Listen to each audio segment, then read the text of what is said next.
Welcome to the deep dive. Today we are jumping straight into one of history's most profound and frankly layered stories.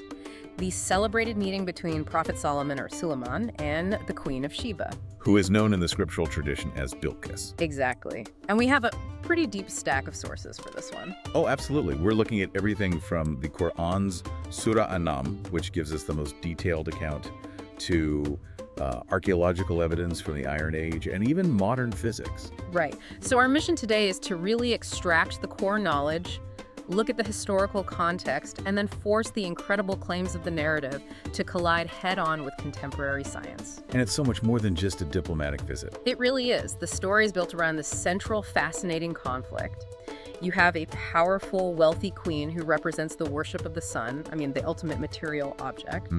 And she's confronted by a prophet king whose dominion includes not just men, but the unseen world. He commands the wind, he understands birds, he controls the jinn. So we're stepping right onto the historical fault line, where faith, history, and the laws of physics all intersect. So let's unpack the narrative, and I think we should start exactly where the Quranic account begins, because it has some surprising details that really shift the focus. Indeed. The scriptural text immediately establishes Solomon's unique status. He's a prophet, and he's been given these gifts by God that no other king possessed. Things like interpreting animal communication. And controlling nature itself. Exactly. And you see this right in the opening scene where he's inspecting this colossal army, a huge force made of human soldiers, the jinn, and birds. And the whole thing starts with an absence. Solomon looks around and notices the hoopoe bird, the hudhud, is missing. Right. But instead of just flying into a rage, he demands a really high standard of accountability. Yeah. He says he'll punish it severely unless the bird comes back with a compelling excuse. It's a fascinating little lesson in leadership right from the start, isn't it? It is. And the hoopoe returns, not really with an excuse, but with incredible news from Sheba or Saba. The bird had flown all the way to this rich kingdom, which historians generally place in South Arabia, modern-day Yemen. And it reports back on the queen. She's magnificent, her throne is splendid, but the key detail is what? That she and her people worship the sun.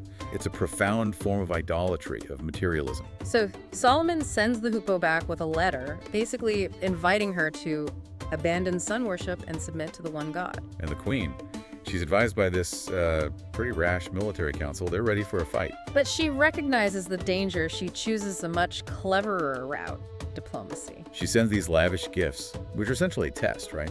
She's trying to figure out Solomon's motivations. Is he a prophet, or is he just another greedy king? And he rejects them completely. Totally. He emphasizes that the wealth and the kingdom God has given him far exceeds anything she could possibly offer. And that's the moment the narrative pivots away from diplomacy and, into the realm of the miraculous. He decides he has to show her what true limitless power looks like. Yes, he challenges his court. He asks, who can bring the queen's enormous throne from Sheba to Jerusalem before she even gets here? It's a contest of speed, of capability. And this is where the theological nuance gets really, really critical. It does, because first, a powerful Jinn Ifrit offers to bring it before Solomon even rises from his seat. Now that's incredibly fast, but it's still a measurable feat of raw power. It has limitations. But then someone else steps up. Exactly. The individual described as one with knowledge of the scripture. Pardishni often says this is Asif ibn Barkia. He promises to retrieve it before your glance returns to you. Literally in the blink of an eye. And instantly the throne appears. The narrative is making a very clear point here. The boundless power you can get through divine knowledge and submission surpasses even the immense strength of the jinn. It's the ultimate demonstration of God's ability to just suspend physics. Oh, absolutely. So when the queen finally arrives, she faces two last tests. First, they've altered her throne to test her perceptiveness, and second, she enters the palace. The famous glass floor. Right, a courtyard paved with glass over running water. She mistakes it for a pool of water and lifts her skirts. Which is so symbolic. It's deeply symbolic. The glass floor shows her that what looks like reality can be an illusion, that appearances are deceptive. She realizes her whole life, worshiping the visible, material sun, was based on a fundamental misperception of reality and power. And that's the final straw for her. Yes. Awed by his wisdom and the power she's witnessed, she makes that ultimate shift. She abandons sun worship and declares her submission to the one God. This is the profound concept of Tawhid, the absolute oneness of God. That incredible transition, I mean, from the material to the metaphysical, that's really the anchor of the whole story. It is. And if we want to ground this historically, we have to place Solomon in the 10th century BCE. So roughly 970 to 931 BCE. This is the era of the United Kingdom of Israel, centered in Jerusalem. And Sheba, where do we place that? Overwhelmingly, it's placed in South Arabia, near Marib, in modern-day Yemen. And this location makes perfect sense. The Sabaeans were crucial controllers of the major incense and spice trade routes.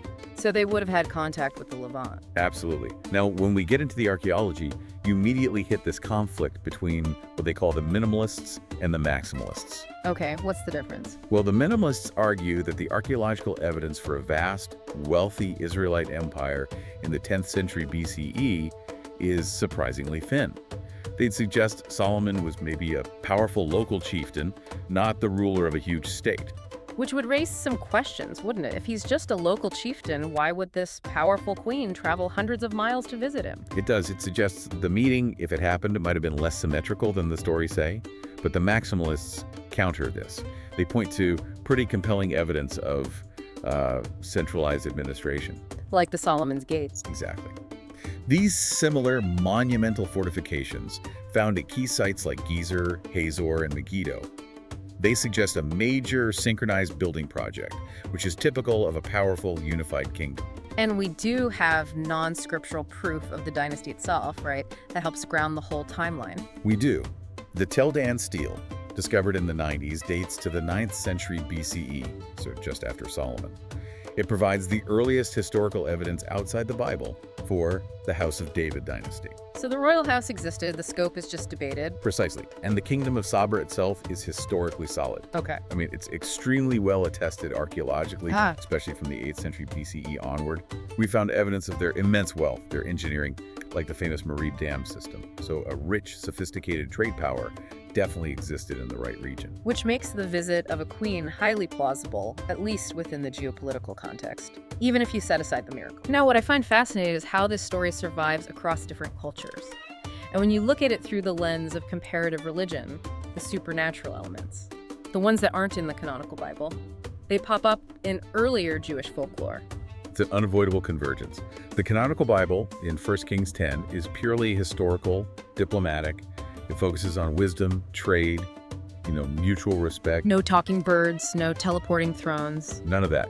Yeah. But then you look at specific texts in Jewish folklore, especially the Midrash and the Targum Sheni, and suddenly the story includes details that sound very, very familiar. Oh, so? Well, these traditions explicitly describe Solomon commanding demons or spirits, shadim, often using a ring, the seal of Solomon. They also talk about a bird, sometimes a hoopoe, sometimes not, acting as his messenger. Which leads directly to the borrowing question. How do we interpret these similarities impartially? You have to present both major views. The skeptical or, academic view argues this is evidence of syncretism, meaning the later narrative integrated this widely known Jewish folklore, which would have been familiar to the Arabs through the Jewish tribes in the region, especially around Medina. The story evolved by absorbing these popular supernatural elements. So the folklore was like a cultural reservoir of ideas. Right. On the other side, the Islamic view asserts that the Quran is confirming, correcting, and preserving the original pristine truth of what happened. Okay. And in that framework, the Jewish folklore is just a historical remnant, a corrupted echo of the true event. The miracle was real, and the folklore is proof that the event was known, but it was later distorted in that tradition. Either way, it confirms how deeply those specific ideas, commanding spirits, talking animals, were connected to King Solomon in the ancient mind. Absolutely. And those supernatural motifs are exactly what force us into a conversation with modern science. So let's tackle the most jarring one, the instantaneous teleportation of the throne. Okay. From a theological perspective, as we said, it's a mujizat, a miracle. God suspends physics for a prophet. But from a scientific perspective, we hit a hard wall. A very hard wall. I mean, science has achieved quantum teleportation, but that's about transporting the state or the information of subatomic particles, photons, things like that. Right, we're not talking about moving a 1,000-pound piece of furniture across the continent. Not at all. Macroscopic teleportation of a complex physical object is, currently considered physically impossible. The energy requirements would be unimaginable. But even more fundamentally, you have the Heisenberg uncertainty principle. Right. To scan every single atom accurately enough to perfectly reconstruct it, you would lose the precise location or momentum of those particles during the scan itself. So if you try to define the throne perfectly, it stops being the throne. You got it. The integrity would be lost. So the scientific conclusion is that this account describes an action that violates foundational laws of physics as we understand them today. Okay, let's move to animal language. Solomon understanding the detailed report from the hoopoe, or even the ants. This is an area where science is actually catching up in a fascinating way. Modern bioacoustics and AI research are proving that animals have incredibly complex communication systems. Right. We know crows have specific alarm calls and whales have what looks like grammar. A rich exchange of information. Yeah. And we are getting much closer to decoding it.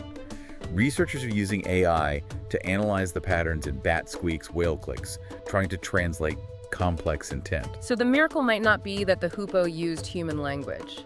Exactly. It might be that Solomon was divinely gifted with the capacity to instantaneously decode and understand the complex information that hoopoe was naturally producing, like a super translation tool built into his brain. Finally, the jinn. Science operates in the material, observable universe, and metaphysical entities like jinn are, by definition, outside the scope of empirical proof. Right. Yet, belief in unseen entities, in paranormal activity, is persistent all over the world.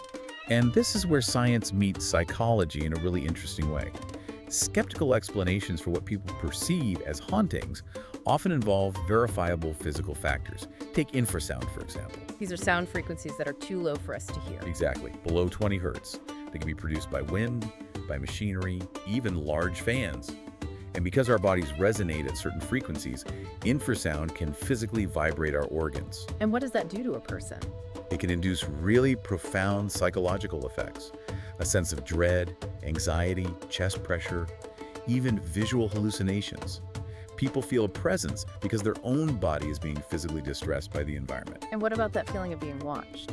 That's often tied to high electromagnetic fields, or EMF. Studies have shown intense EMF can disrupt the brain's temporal lobes, which are involved in processing sensory input.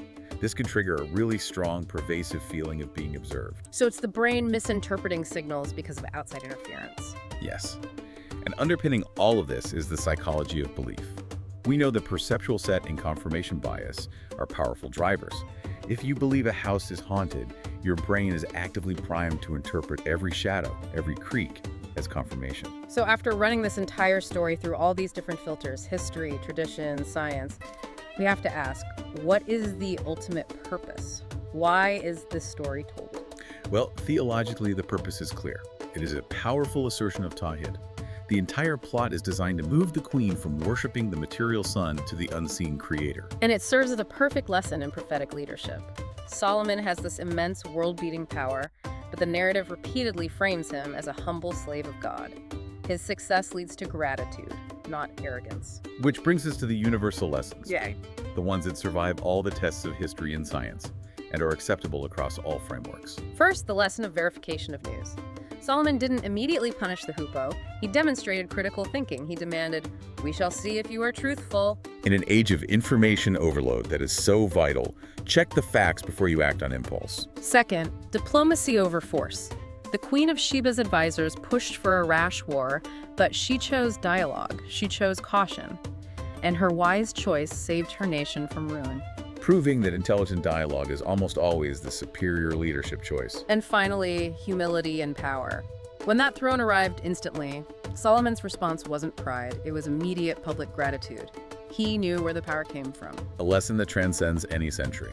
So we've seen this story is just a masterpiece of complex narrative. It blends plausible history, the dynasty, the trade routes, with deeply layered tradition from Jewish folklore, all anchored by a powerful theological claim about the nature of miracles. And the ultimate distinction for you, the listener, really rests on epistemology. How do you know what you know? Is the instantaneous movement of a throne an undeniable miracle rooted in faith? Or is it, for science, an absolute physical impossibility? Your framework determines your answer. But here's where the narrative twists, and here's our final thought for you to carry forward. Maybe the most profound miracle in this entire story isn't the instantaneous movement of a heavy throne. It's the instantaneous change of the human heart. If one person, through divine grace, could instantly transport a massive physical object across a vast distance, What does that imply about our own capacity and our responsibility to instantly change our minds? To abandon deeply held false beliefs and submit to the truth when we see clear evidence. That decision to convert, to shift your allegiance from the visible material world to a conviction in the unseen creator. Well, that might be the most accessible and most challenging miracle available to every single one of us. Absolutely. Keep testing those boundaries where faith, history, and science converge, because that intersection is where the deepest knowledge always resides.